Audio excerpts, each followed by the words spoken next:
Hero Allari Naresh తన signature comedy image నుంచి బయటకు వచ్చి విభిన్నమైన సీరియస్ సినిమాలు చేసే పని ఎప్పుడు మొదలుపెట్టాడు. ఎన్ని చేసినా ఆశించిన ఫలితం మాత్రం రావడం లేదు. ఇప్పుడు బచ్చలమల్లి అంటూ రఫ్ అండ్ టఫ్ పాత్రతో ముందుకొచ్చాడు. ఈ సినిమా ఎలాగుందో మన రివ్యూలకి తెలుసుకుందాం. కథ విషయానికి వస్తే అల్లరి నరేష్ బాల్యంలో చదువులో స్టేట్ ర్యాంకర్. తండ్రి అంటే అతనికి ప్రాణం. కానీ ఆ తండ్రి మరొక స్త్రీతో సహజీవనం చేసి బిడ్డను కని ఇంట్లోంచి వెళ్ళిపోతాడు. అప్పటి నుంచి తండ్రి అంటే అసహ్యం పెంచుకుంటాడు అల్లరి నరేష్.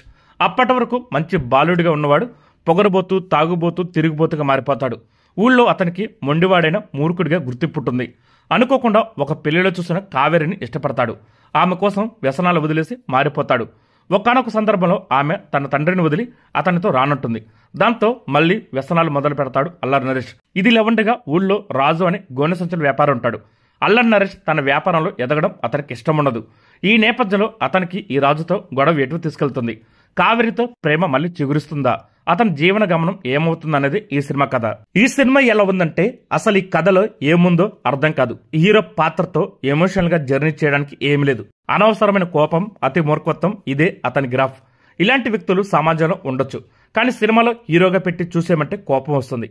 హీరో పాత్ర నచ్చకపోతే సినిమా మొత్తం భారంగానే ఉంటుంది. ఇక్కడ హీరోలో అవలక్షణాలు ఉండడం సమస్య కాదు. ఆ లక్షణాల చుట్టూ హీరోయిజం లేకపోవడం ఈ కథలో సమస్య.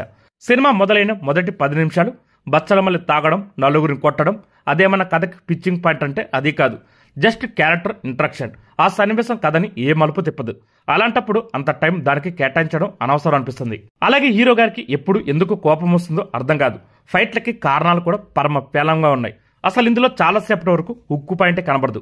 ఇంటర్వెల్లో ఏదో పెద్ద కథ ఉందన్న టైపులో ఒక బ్లాక్ పెట్టిన సెకండ్ హాఫ్లో అది కాస్త తేలిపోయింది.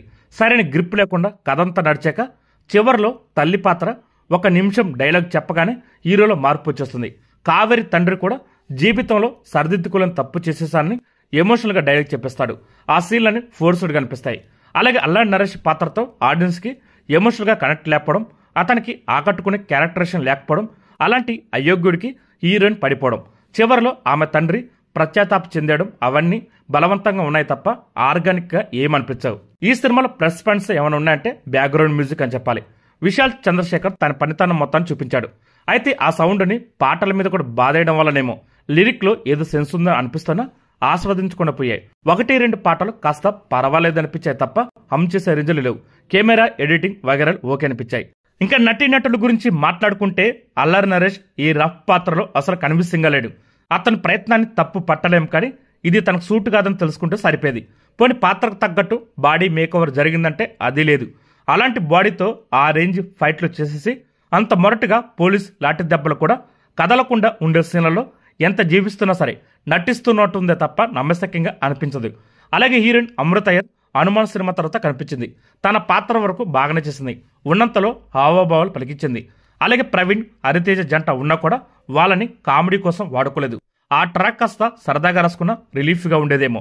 అలాగే వైవార్ష కూడా తేలిపాడు. అలాగే అంకిత్ కోయ పాత్ర ఎంట్రీ బాగానే ఉన్న పేలవంగా ముగిసింది. అలాగే విలన్ గా నటించిన అచ్యుత్ కుమార్ క్యారెక్టర్ వల్ల ప్రధాన కథకి పెద్దగా ప్రయోజనం ఏమి లేదు. అలాగే Rao Ramesh character perfect choice. Hero తండ్రిగా చేసిన కోటా జయరాం ఓకే.